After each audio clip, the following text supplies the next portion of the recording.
Funding for this edition of One-on-One with Steve Adubato has been provided by Hackensack Meridian Health. Keep getting better.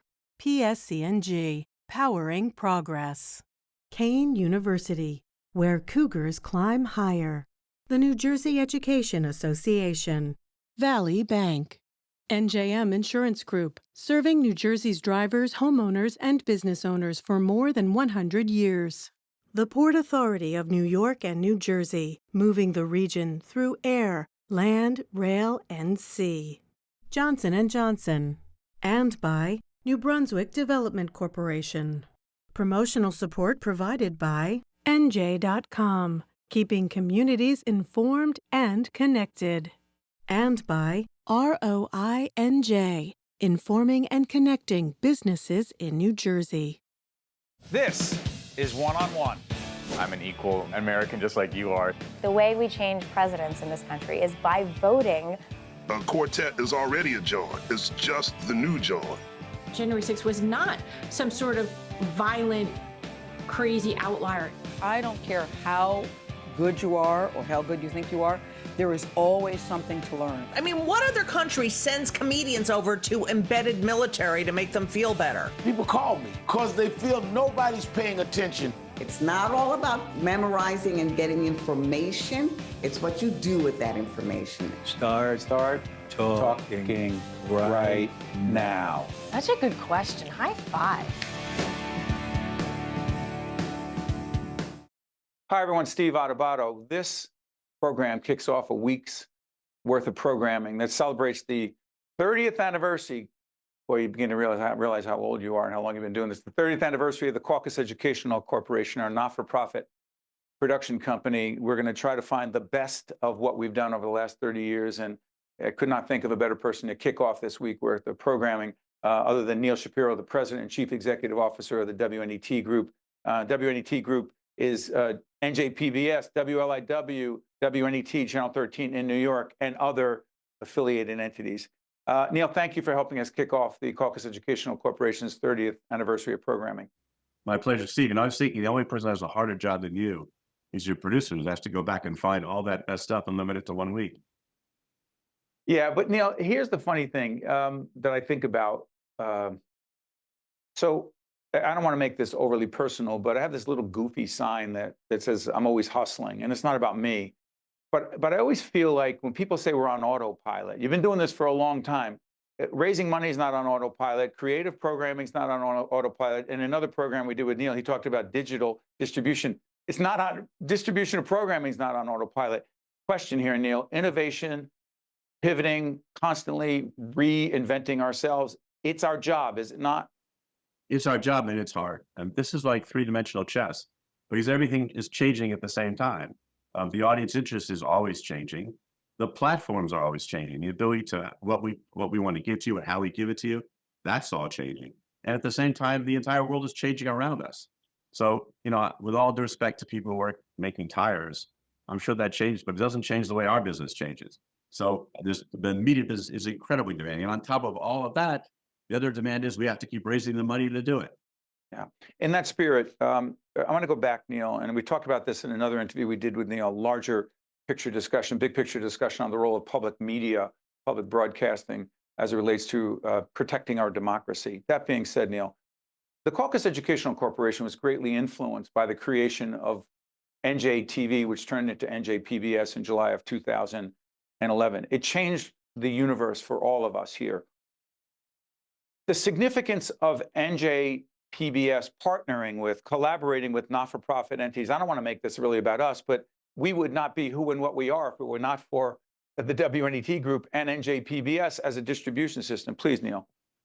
Well, I think we realized early on in public media, we as a station were going to do something, and that was part of our job. It was also our job to reach out and find other smart voices in New Jersey. People could add more to the equation. And there's no better example, frankly, than you.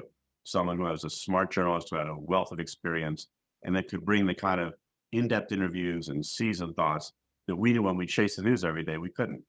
And we also want to make sure we had other voices, people who had brought a different experience than people just walked into the station every day. That's what we wanted to do. And Steve, you are exhibit A about how well it's worked.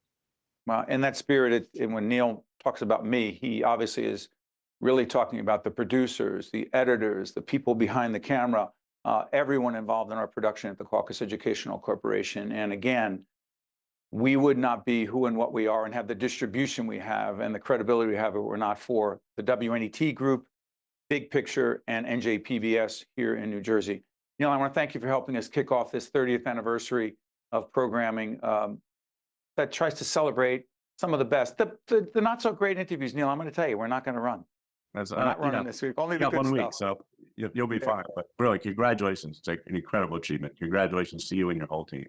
You're very kind. Thank you. That's Neil Shapiro, and this is the best of the Caucus Educational Corporation, 30 years on the show.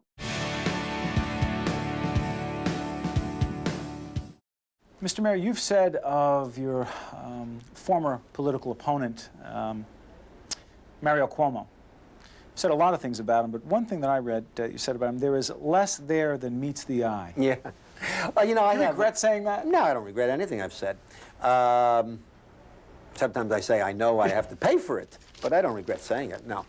Life's too short to regret telling the truth. In 1977, I'm running against Ed Koch for mayor of the city of New York. Son of Sam is running around killing little girls. And Ed is for the death penalty, and every time we appear anywhere together, he says, Mario is against the death penalty. I'm for the death penalty. What do you think of that? And they would boo me, etc. My mother says to me one day, she had a little grocery store, she and my father, in broken English, Italian, she says, you don't want the electric chair? I said, no. She says, why? I says, because it's no good, and I gave her all the reasons. It doesn't work, only the poor people go, etc., etc., etc.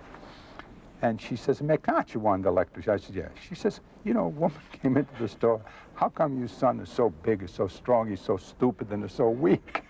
Says, you're going to lose. I said, then I'll lose.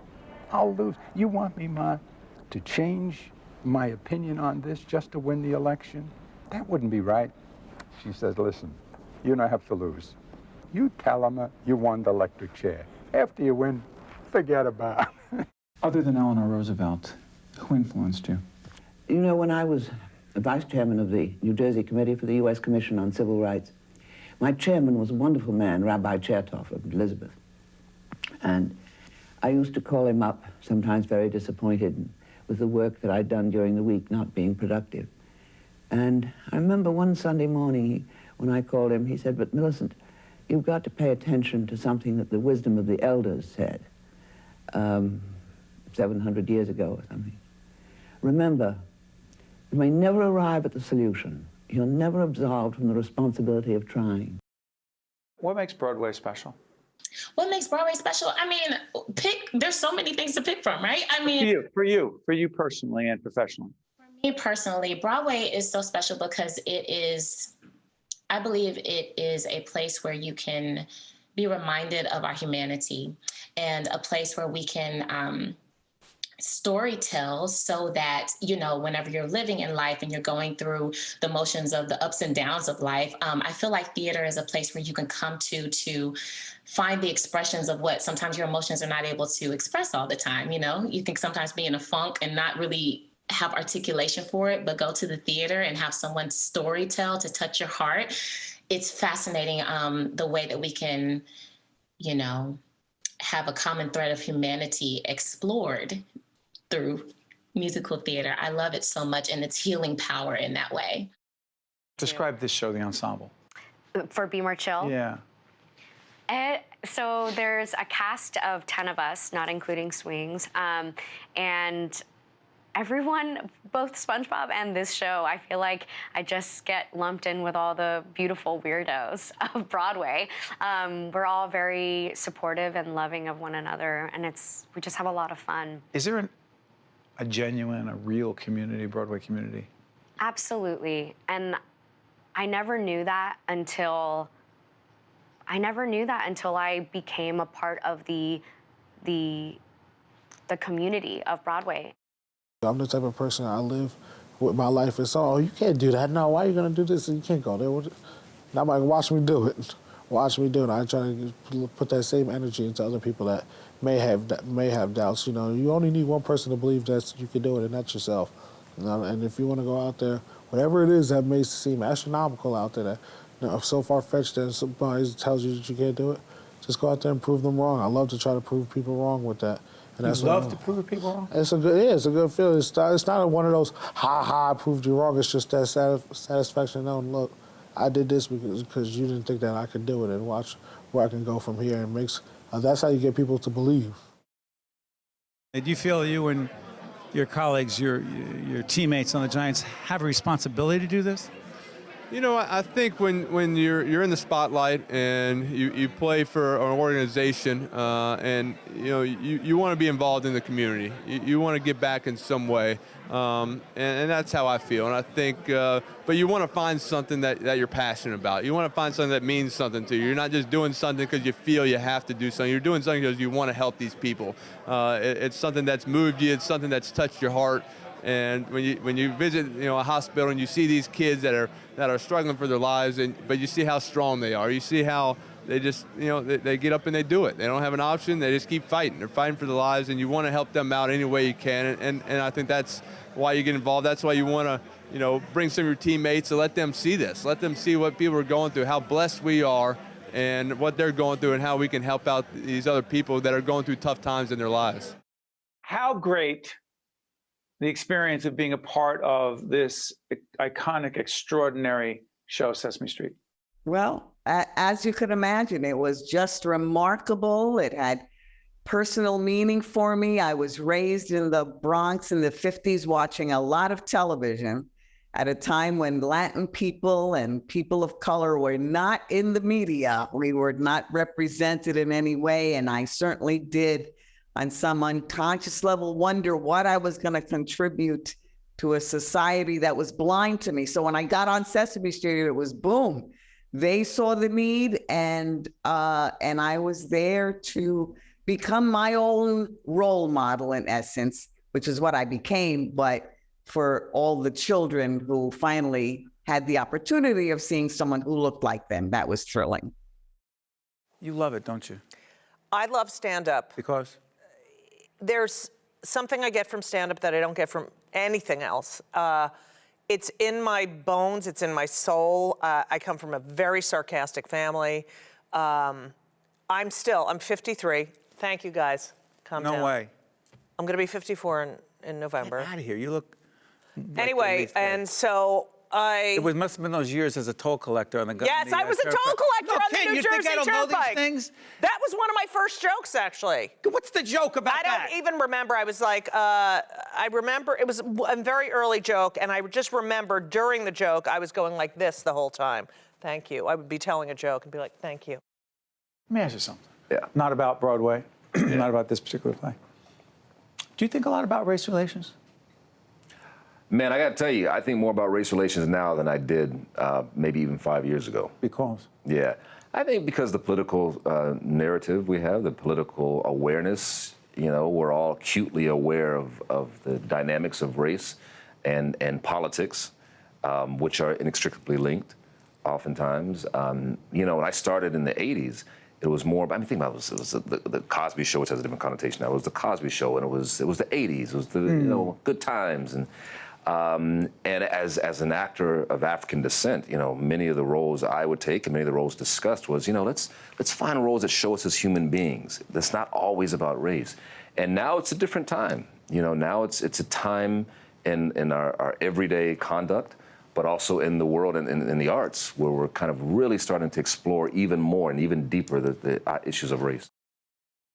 Why do you believe there is such a gap, a disparity between how blacks traditionally and today view race and race relations and whites? Because we do. I think that a lot of it is that we talk at each other more than to each other, and we live in different realities. And people do not understand each other's reality, so therefore we get defensive or offensive rather than understanding. So, for example, if there is a police shooting... Yeah, let's talk about those. The reality is that in the black community, it is perceived as more of the same.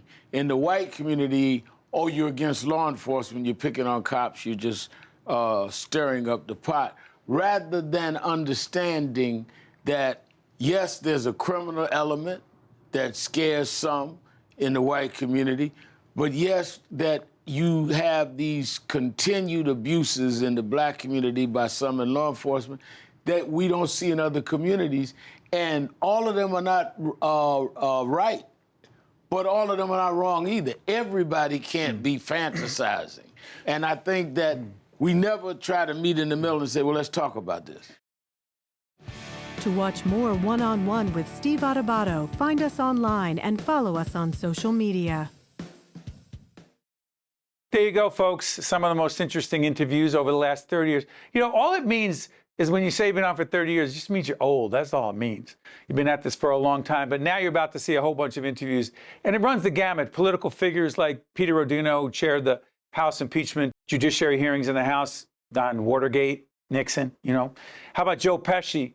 I mean, come on. I'm a clown. I make you laugh. That's the Goodfellas. You get that, right? Gayle King, one of our favorites. Mario Cantone, love him as a comedian. Alan Alda, fascinating. Bryan Cranston. I mean, big names here. 30th anniversary. A lot of interesting interviews. This is the best of the best.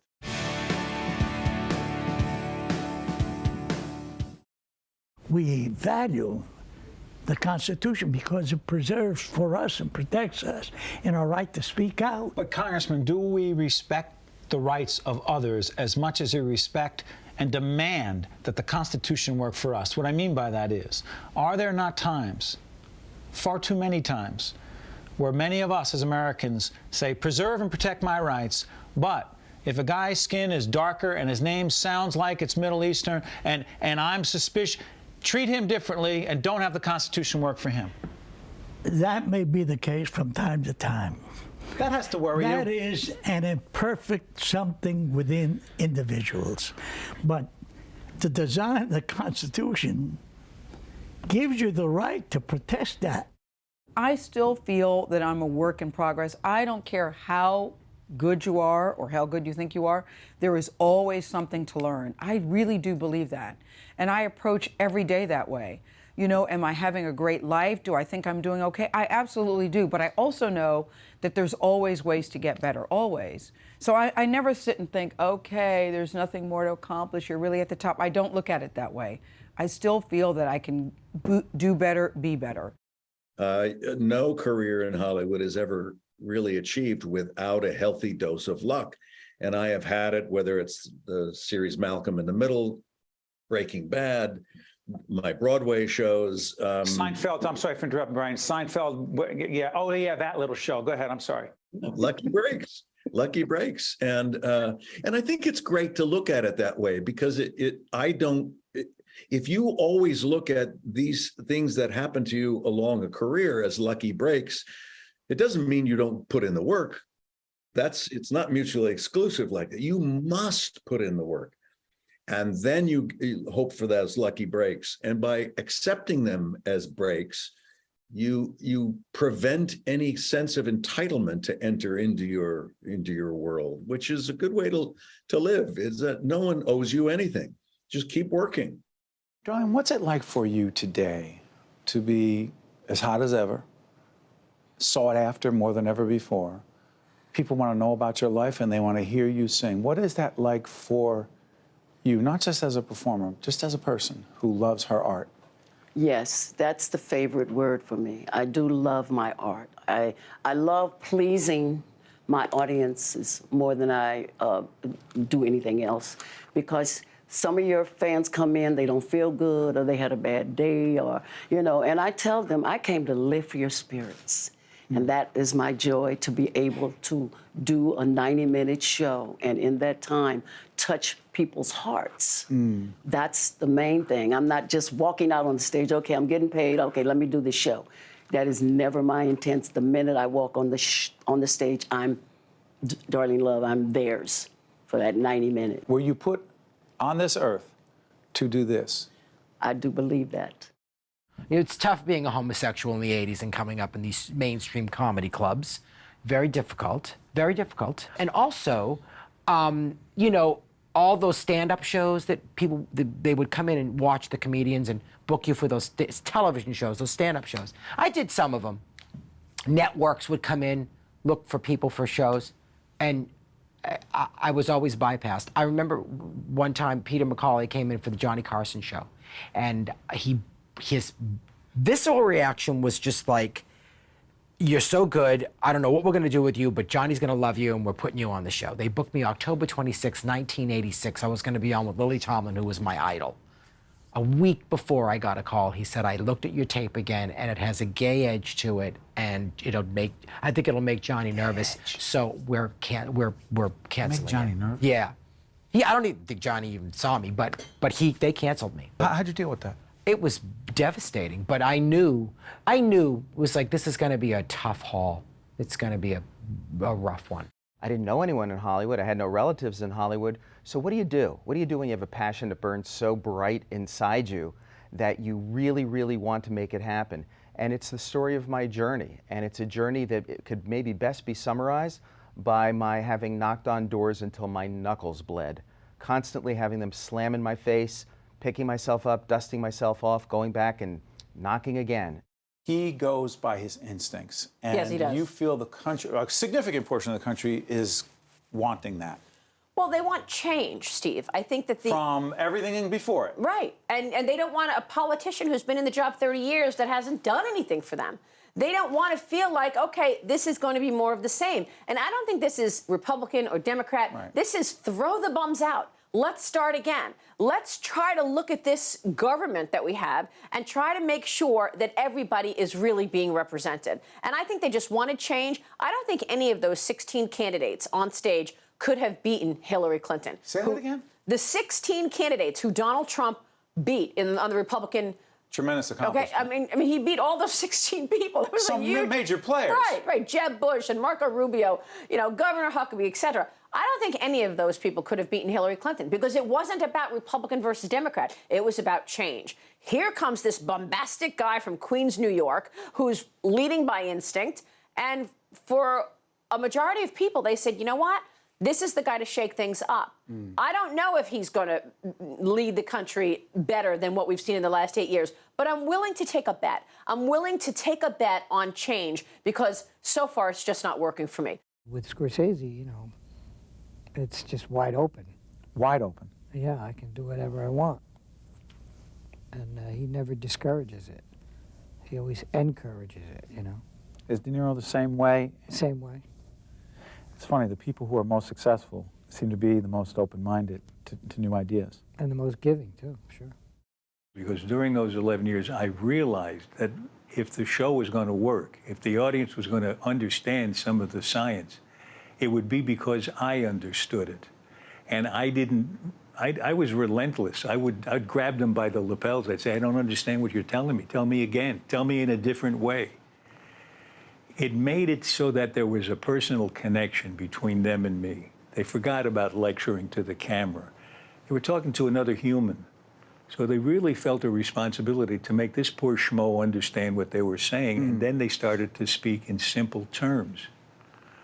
And that made me realize that we could probably teach scientists and other people who had complicated things to express, we could probably teach them to do it by getting them accustomed to this personal relationship that you have to get before you try to communicate. What's your favorite word? Love. What's your least favorite word? Hate. What turns you on? My wife. What turns you off? Oh boy. My first answer I'm not going with. I gotta go with you first. No, you don't.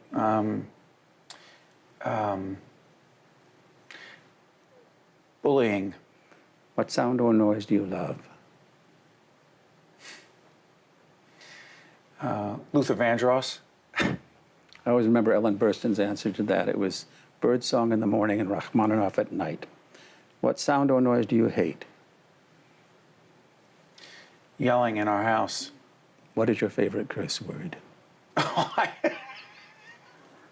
Not doing favorite curse word. It is it's that word. The F word. Yes, the F word. Yeah, it's almost everybody's favorite. And everyone on our staff knows, so I'm sorry. What profession other than your own would you like to attempt? Oh, I would always love to have played center field for the only baseball team that matters, the New York Yankees. And what profession would you not like to participate in? Anything that involves working with your hands. Finally, if heaven exists, what would you like to hear God say when you arrive at the pearly gates? I know you tried your best, Steve. Not bad at all.